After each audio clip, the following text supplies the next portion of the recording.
Welcome everybody to, well, I don't know if I want to call this Cinema Royale or not. It's not really like that. It's just a special episode of our podcast in which we're going to be talking about Ahsoka, the first two episodes we haven't been able to screen.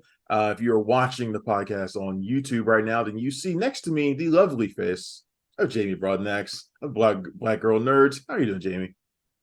Good. How are you, Travis? I'm good, ready to talk Ahsoka with you. I know you saw the show as well, like I did, and I think you were as excited as I was. Before we get to your thoughts on the show, what were your feelings about it going in? Were you super pumped for it? Oh yeah, huge fan of Ahsoka. I saw the Clone Wars and Star Wars Rebels shows, and was really hyped for it. Huge fan of Rosario Dawson. Saw the big fanfare on social media when people were vying for her to play the role. Many years before the live action came into fruition. So I've been waiting with bated breath for this series for quite some time. Isn't it crazy how Rosario Dawson has just become that person? Like whenever there's something that's pop culture-y, like geeky, she's the first person that we think of that we want to be in it. Like I'm the same way. I'm like, where can we get Rosario Dawson to be in this? Like it's amazing how that's happened. She's the perfect genre actor to be in anything. I mean, she's good in horror, she's good in action, she's good in sci-fi, she's good in drama, she's good in comedy, and she's just a very versatile actor. So we love her in all the things. And I can speak to it personally. I've spoken to her plenty of times in face-to-face conversations. She's a geek in real life. She's Yes. also super smart and approachable and wants to talk to fans, which I think is probably the reason why we love her so much. She just I gives. love the fact that she knows the term blurred. I love that Yes. she's a self-declared blurred. So I love that Yeah. about her. I mean, it's amazing. I was trying to put it together in my head the other day. I was like, what was the moment that made her that person? Like, cause I remember her, debut in Kids years ago, and you never would have imagined that she would have gone from that to where she is now. Was it like Clerks or was it Sin City or was it? I Mm. don't know what it was that just made her like, we need to have Rosario Dawson. Rosario Dawson's great. So I don't know. But anyway, I was hyped to see her cast as Ahsoka. I've been hyped for the whole cast too, because my number two favorite geek actress, Mary Elizabeth Winstead, is also in the show. So Yes. it's a pretty formidable cast of people in this, to be honest. And David Tennant, shout out to him. And David He's like the godfather of geekness. and David Tennant as Hu Yang is Hu Yang, right? Hu The Yang. Hu Yeah. Yang. We don't see him, but we hear him in this Right.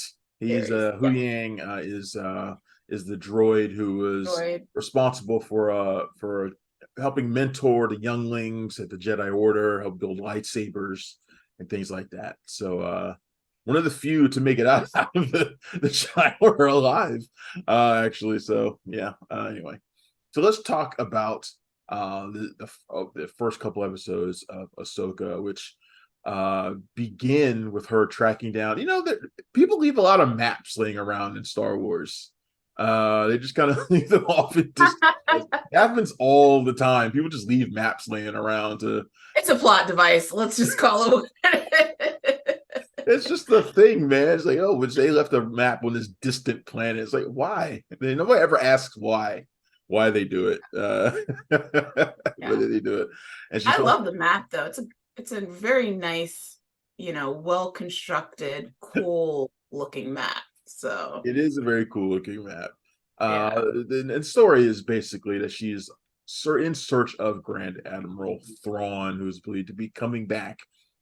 People who remember the final episodes of Star Wars Rebels will know that Thrawn was lost, along with Ezra Bridger, Yes. the Jedi in training, basically. Lost together. Now she's off in search of Thrawn in case he's coming back, which could lead to a whole new war with the Imperial Remnant. And of course, if she can find Thrawn, then maybe she can find Ezra as well. And this map could help lead to Thrawn. This first episode, begins with a really cool lightsaber battle between her and a few HK droids or hunter killer droids. Talk about your thoughts on the opening minutes of Ahsoka, because I was jazzed right from the start. I love it.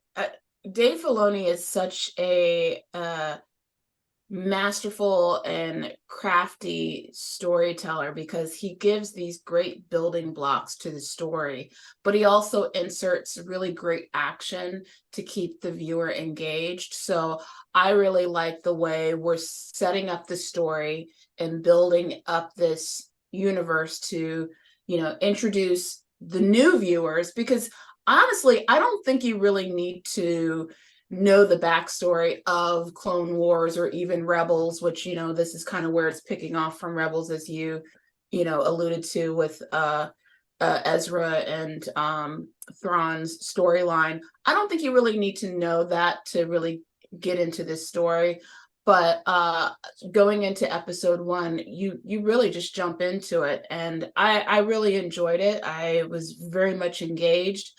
I love how we're introduced into Ahsoka's character.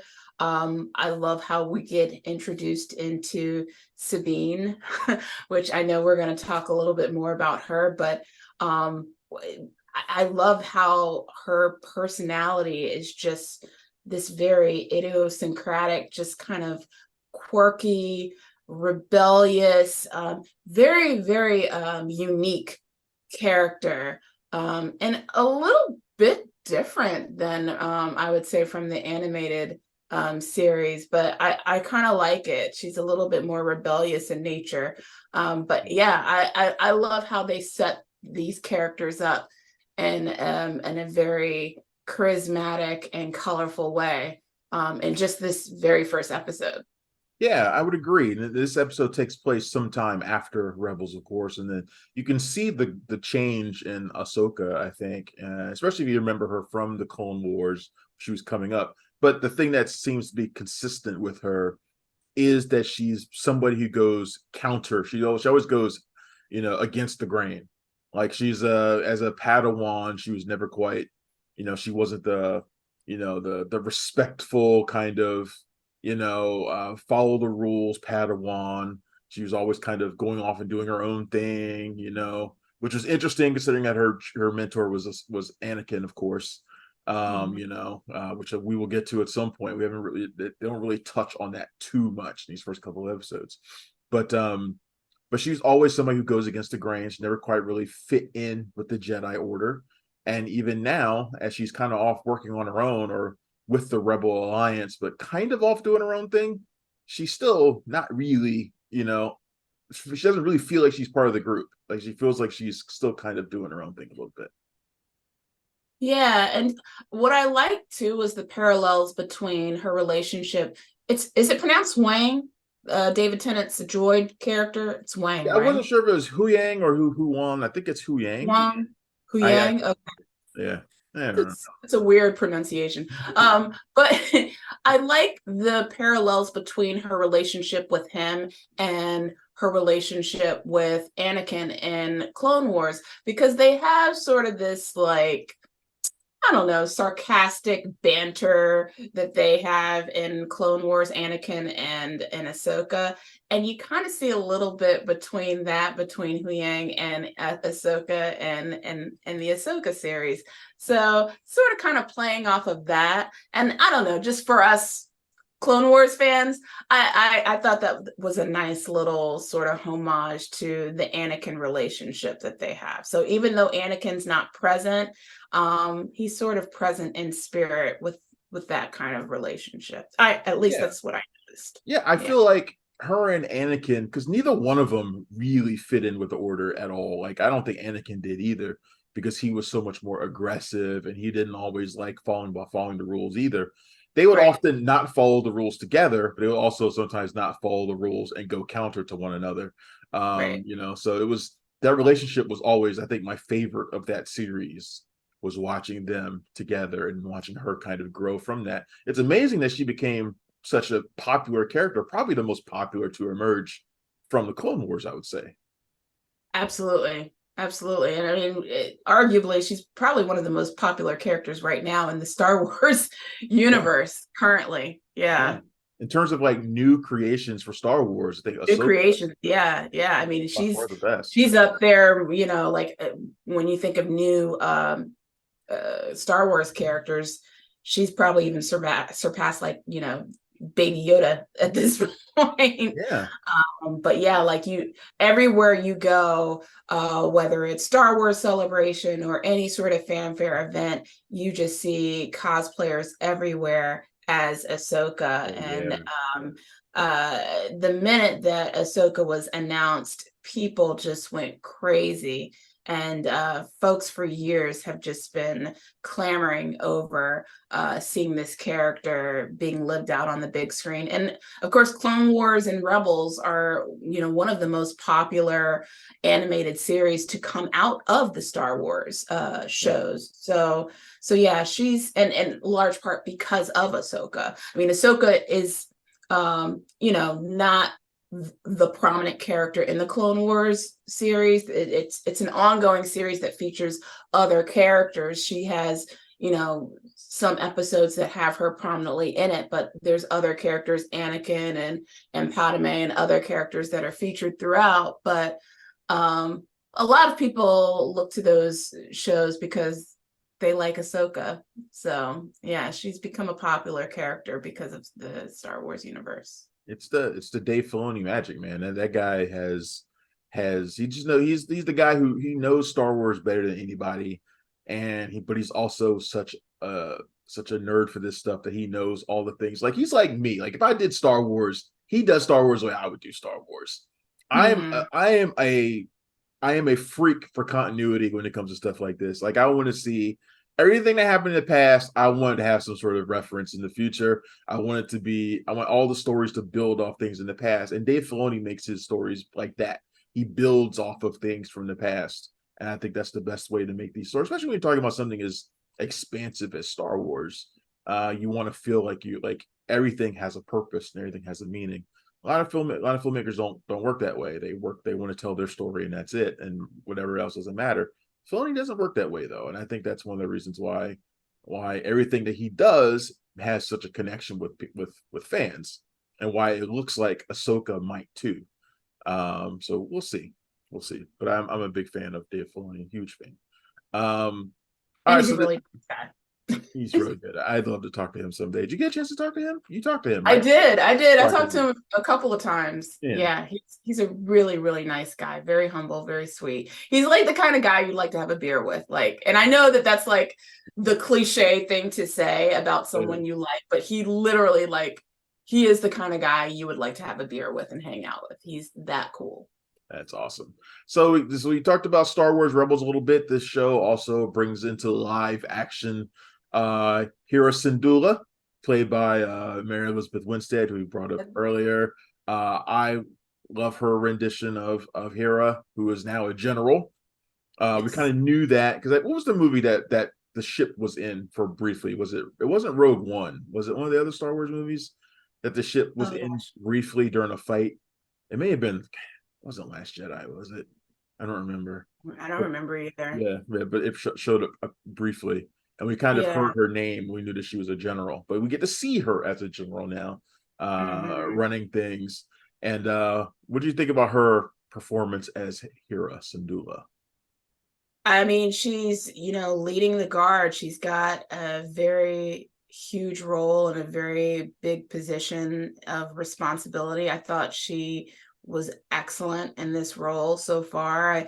There's even a bit of a comical moment. I think it's in episode 2 that we see her as a hologram, and I thought that was Yeah, a really cool moment.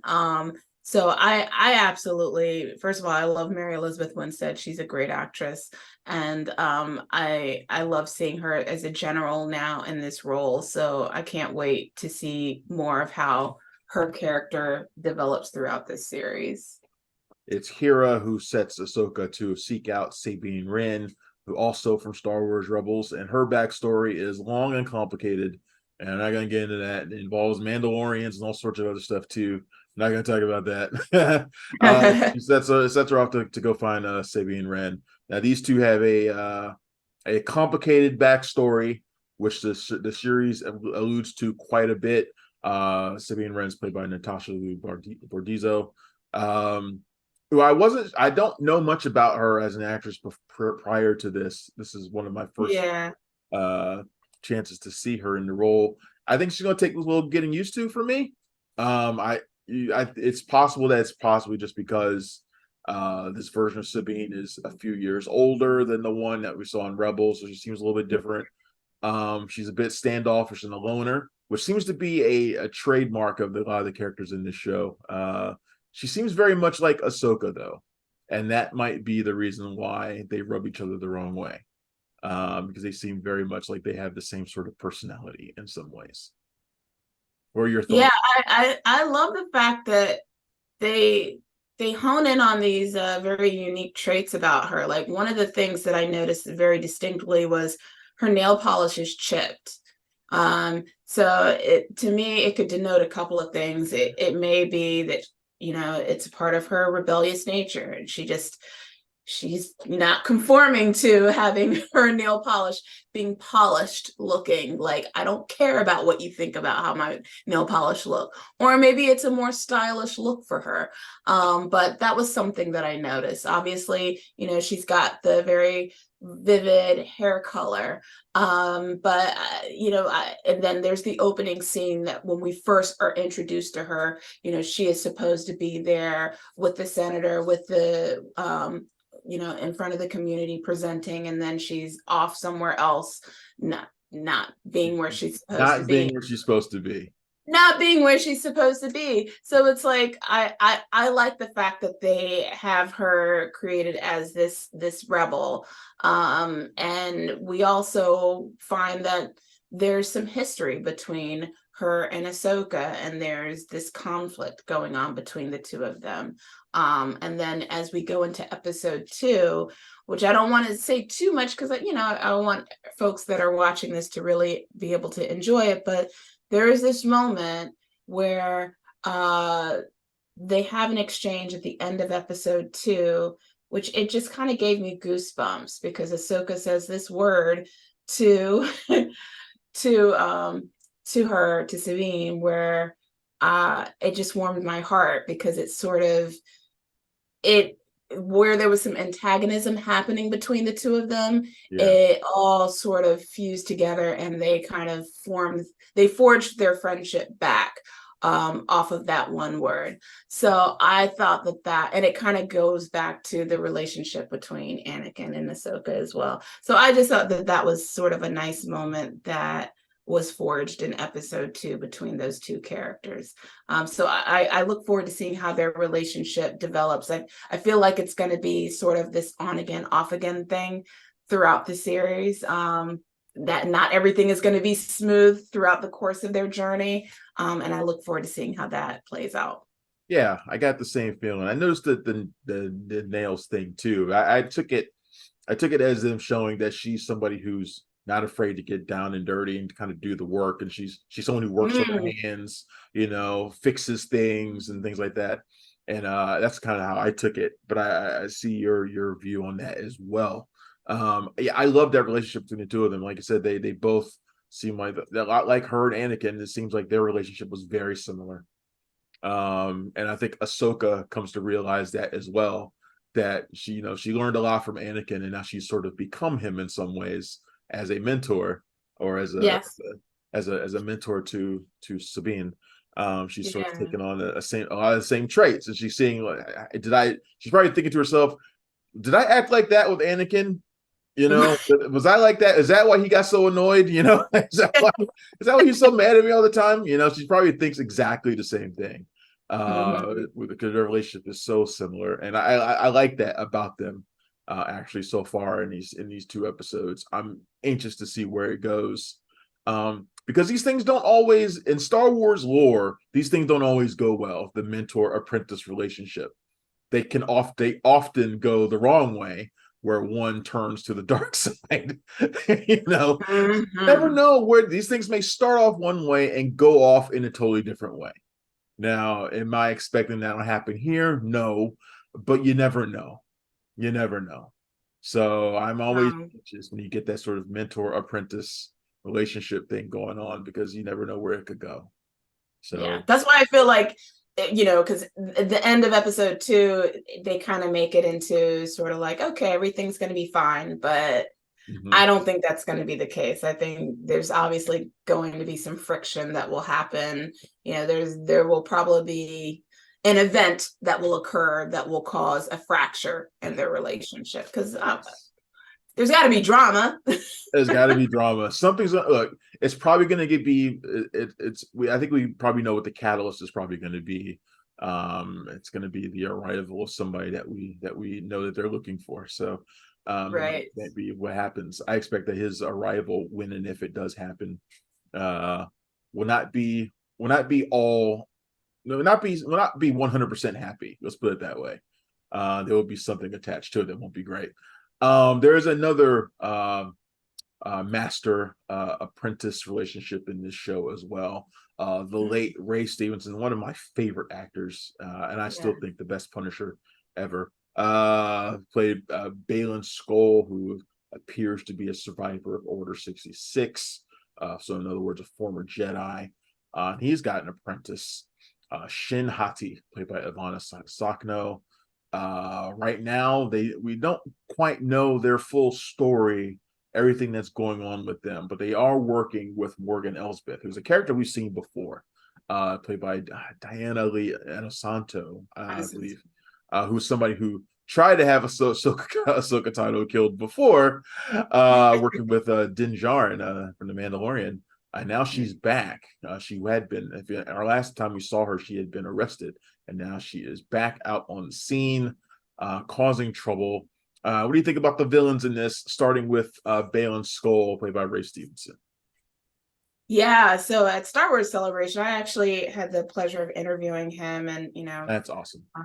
yeah, it's shocking when I heard the news about his passing, because I'm like, life is so precious. Just speaking to him this past April, but he was very he was very tight-lipped about his role, because I couldn't quite tell what his role, because they showed like a little featurette, and looking at the lightsaber, it was hard to tell because it was an orange lightsaber, but then it looked like it was red, so I didn't know if he was on what side of the Force. You look But at that yeah, poster behind me, his saber is very orangish. It's not yeah, a straight red. yeah, and he wouldn't tell me. So yeah, so now watching the episode, um, it looks like his character is a man that's conflicted. He's a hired mercenary of Morgan Elsbeth. So right now he's in it for the money. He's not really, he doesn't have a side that he's on. But at the same time, this guy's a former Jedi. So he was once a good guy. So probably, my guess is that maybe later on down the road, he is probably going to possibly side with Ahsoka, but that remains to be seen, because he has a bottom line as well. So we'll see where things end up, and then he's got his apprentice. So what side is she on as well? And where does her alliances lie? So yeah, it's I love the fact that these villains or anti-heroes are very complex and complicated, and there's different layers to them that we don't quite know where their alliances lie, and that's what makes these people so compelling. They're not one note, they're not two-dimensional characters, and that's what makes this show so interesting and so engaging to watch. So I absolutely love them. And as for Morgan Elsbeth, Diana Leah Santos' character, who I interviewed her too. She's so great. I loved seeing her in The Mandalorian. I loved seeing that exchange between her and Ahsoka, and seeing those breadcrumbs from The Mandalorian, which I'm sure at this point, many of the people that watch Ahsoka have seen The Mandalorian, so they probably will be able to at least follow this story, because we see Morgan in prison, and then we see that story pick up. That I love the fact that we're now picking up from a bigger story of Morgan's character, who, for I don't want to go too deep into the weeds with this, but Morgan is an ally to General Admiral Thrawn, and things will let loose when she's out, and obviously everybody's looking for him, and that's what's really great about this show, is that everyone's looking for the big bad. Right. Admiral Thrawn is the big bad of this show, and it's like Ahsoka's looking for him, Morgan's looking for him, like everybody's looking for the big bad of this show, and that's what makes this show so fascinating to me. And we haven't seen him yet. I mean, it's 2 episodes in, and everybody kind of waiting with bated breath, like when do we get to see Thrawn? So yeah, it's like we're all on pins and needles waiting for him to emerge. I'm super stoked for Baylan Skoll to see where he goes. I was talking about the mentor apprentice thing before. I think there's great potential in this mentor apprentice relationship going sour. Because Oh, he, even in the episodes we watched, he kind of shows some sentimentality towards the old Jedi ways. So it seems like he's yeah. definitely not turned completely to the dark side, if he ever even went over there. But clearly he's been affected by Order 66 and what went down. Order 66, as I've always said, is my favorite moment in the history of Star Wars, because it's the most inventive thing that I think George Lucas ever thought of. It was so brilliant. I still remember to this day my jaw dropping to the floor when it happened. Which, there's not many Star Wars moments that have made me do that. And there's so many stories that have sprung from it, so many characters that have sprung from it. And Baylan Skoll was one of them, and I'm fascinated to see how it impacted him, what he did during all the years following it, to get where he's at now, how he decided to take on an apprentice, because that's not something you just normally just do. So that and how he came upon picking Shin Hati to be his apprentice, because to me she seems like she's clearly going over to the dark side. That's what it seems like to me. She's already using dark force powers more than he is. So it seems like they might run afoul of each other at some point in this show. I would not be surprised, but I'm fascinated by that relationship, and as well with Morgan and all the things that she brings to the table now that she's out. There's a connection to the Night Sisters that's out there as well. There's all sorts of things that can happen with her out there, out on the loose. It just feels like this show, in sort of like wrapping up these 2 episodes, to me, it feels like this is the Star Wars I want to follow. Like, I don't really care about much else that's going on outside of Star Wars right now. Like, I feel like this is the Star Wars story that needs to be told right now. Like, Yeah. I'm not worried about what's going on in future movies or anything like that. I want everything to spring from this, and let's focus on this area for a while, because there's so many characters and so many storylines. Every character in this show has some sort of tie to each other. Like, they're all connected in some way, and it makes for a much bigger, more fruitful story. And I'm like totally wrapped up in it after just 2 episodes. This is where I want Absolutely. Star Wars to be right now. Is this, and I don't want to think about Yes. anything else in terms of Star Wars. I agree. I absolutely agree. And I think that's an interesting observation that you say about Baylor and I forgot her name. Shin Hati. Shin Shin, yeah. Skinati. Shin Hati. Yeah, Skinati. Shin Hati. Shin Hati, sorry. Shin Hati. I think that's an interesting observation that you make about her, because so far she just seems very you know, she really doesn't have much to say. She just is very quiet in her demeanor, but yeah, that friction could probably happen. That fracture could actually happen, and that would be really compelling to watch. And in episode 2, we do see him. We see those moments where he has doubts.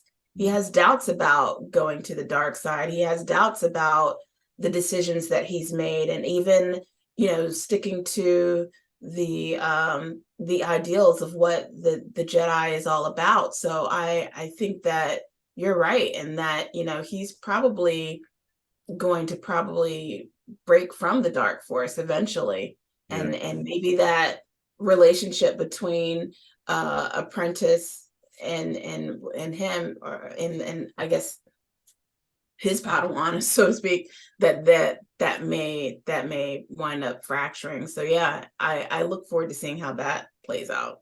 Yeah. Is there anything that you're in particular that you're looking forward to seeing or that you want to see come out of this series in the remaining episodes? I mean, I can't wait to see Thrawn, number one. um, but what do I want to see come out of this series? I mean, I look forward to seeing all of the battles that come out of this series. I look forward to seeing the relationship between Ahsoka and Sabine and how that grows and develops, because it's so compelling to see those two together. I look forward to seeing what happens with Ezra. Like, are we going to see Ezra in this series pop up? Because Ezra meant so much to Sabine. And I look forward to maybe if we're going to see some characters pop up from the Mandalorian. I don't know. Is Yeah. that happen? You know? And then I know that Hayden Christensen is in the credits, like, and he's there. So where he's going to show up, I hope that it'll be not like in the very last episode kind of thing, but that they actually have him in like at least a few episodes. But yeah. I What feel about you? I feel like although the show is called Ahsoka, this is really going to be Sabine Wren's show.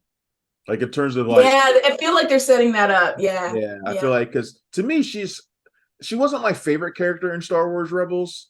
Like I liked her, but she wasn't the one that I was like really focused on that I really enjoyed. It was that for me that was Hera. I loved Hera, but Mm. I wish I could see more of what she's doing. And I don't think we're gonna get that in this show.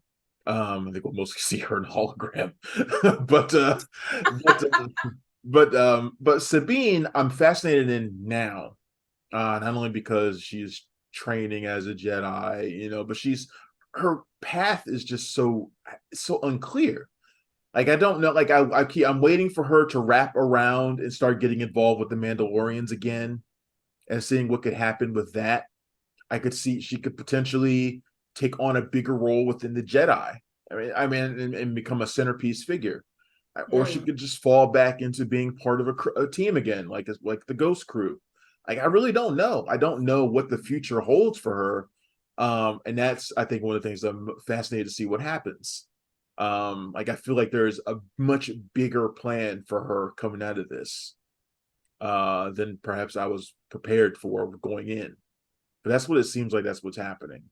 So I'm really fascinated to see what's going to happen there. I'm also excited to see what they do with Thrawn because it's an awful lot of build up for this character. Yeah. So he better come in and kick some ass. He better come in and do something. Yeah, I don't have any doubts. I mean, the fact that they, brought back Lars Mikkelsen, I have no doubt that he'll be able to be able to nail that role. yeah. I don't know. I don't think I've actually seen him in a film as an actor doing live action stuff. I mean, I've seen Mads, but I don't think I've actually seen him. What I don't what think I have movies has either. he? Yeah, I don't think he is. I have either. I know he yeah. was on. I've seen him in House of Cards. Um, Okay. on that, He was in but House of Cards? yeah, Oh, he played the Russian president whose name I don't remember. But he played the Russian president on that. oh, okay. Yeah. Okay. I think Well, that's the okay. only thing I've seen him in other than, I think that's it basically live Okay. action wise. So, Okay. but yeah, I remember reading the Thrawn books and liking the character as a villain. But I want to see what they do with that. Are they going to just totally recreate Heir to the Empire someday or something like that? Mm. Maybe it expands to the big screen. I don't know. I mean, Dave Filoni does have his own movie coming up that we don't know all the aspects of that yet. Yeah. I mean, props to Dave Filoni, by the way, because he mentioned in his interview that this is the first time that he's done live action. And Mm, for someone to do live action for the first time, this is a brilliant Yeah. first first project, because looking at this series, the production value, the setup of the story. I mean, he knows how to tell a story, obviously, but just his first attempt at live action, it was flawless. I just loved everything about it. The costume design, the makeup, the special effects. I mean, obviously Star Wars has the production, the funds to put together a really good production budget. We've seen that with the Mandalorian and Obi-Wan and other titles. But this series is really good. I was so impressed by just looking at the cinematography and going back to the makeup. It just looked so flawless. Looking at Ahsoka, looking at Hera, and I was surprised when I was at Star Wars Celebration hearing the actors saying that it only took them an hour to get into makeup. And Wow. I can't imagine that it only took them an hour because the makeup looks so good. And this is like all practical, no CGI, none of that, no AI, like none of that was done in this production. So kudos to them, for really making this lifelike, because it looked stunning. I only wish I could have seen it on the big screen. I know, I know. They had the thing out on the West Coast. They were premiering the first two episodes on Yeah, the big screen, and I was like, I wish I could be there for that because I had some friends me who were too. able to go, and I was like, I'm jealous. Me too. I sent an I email got out to an the book. invite, but I can't fly out there. But yeah. And I sent an email to the publicist like, can y'all bring this to DC? So no, unfortunately, no. Yeah. But yeah, it's look, to me, it looks great. And a friend of mine who watched a few minutes of one of the episodes with me was like, it looks like somebody just made Rebels into a live action show. Like it looks exactly like it just Yeah. the colors are so great in this. Like the color palette is just amazing. Like everybody looks exactly the way you want them to look. If you were a fan of the cartoon and wanted to see them brought to live action, everybody looks exactly the way you want them to look. It just looks brilliant. And there's a lot of action, folks. I mean, this is not I'm not going to knock Andor. I liked Andor quite a bit, but as I was telling Jamie before the taping, I have friends who didn't like Andor because there's no lightsabers and there's not a whole lot of action. It's mostly politics and things like that, which I dug. But this Yeah. is the opposite of that. There's lightsabers in the first 2 minutes, and there's more like 5 minutes later, and there's just a lot of action in these first two episodes. And to me, I think it sets a tone. I think Filoni is going to give us a lot. This is the Jedi show, okay? Like this is the show for fans of Jedi stuff. All right. So I, I will say there's still a lot of story building that's happening in these first two episodes. So it's not like Rebels or like Clone Wars type of episodes. Like I would say you're still going to have more of the story in these first two episodes than you'll have action, but yeah, he still gives you action. So episode two has more action in it than episode one. But again, I would have to stress to people, when you're getting into the first episode or even the first couple of episodes of a new series, you need story building in order to understand what what you're getting into. So that's the whole point of it. And Dave Filoni is known for those building blocks in order to set you up for the story, which if you're patient, the payoff is worth it. So stick in there.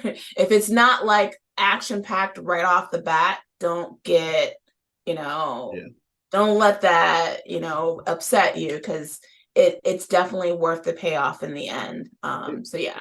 Dave Filoni is so good at making shows that can be perfect for people who are veterans like you and me who know the backstories and everything like that, but also good for people who are just coming in. And I think Ahsoka so far is like that. You can just come in and follow it pretty closely, I think. And I think, but if you're like us and you know the relationships between all these characters and everything happened before, it's even more rewarding. Filoni is just great at that, and that is a skill, folks. Anybody who's written anything serialized, that is a skill, and not everybody has it. But Dave Filoni does. Jamie, this has been fantastic. Talking about Ahsoka with you. We're gonna hopefully try to do more of these like every week or so. We're working on it. We're figuring that out to do some of this stuff, to talk more about Ahsoka, because I think it's a show that's going to be worth following for sure on a regular basis. So Jamie, everybody go check her out at Black Girl Nerds. She's fantastic. I wouldn't bring her on here if she wasn't. So Jamie, thanks a lot for being here. I appreciate it.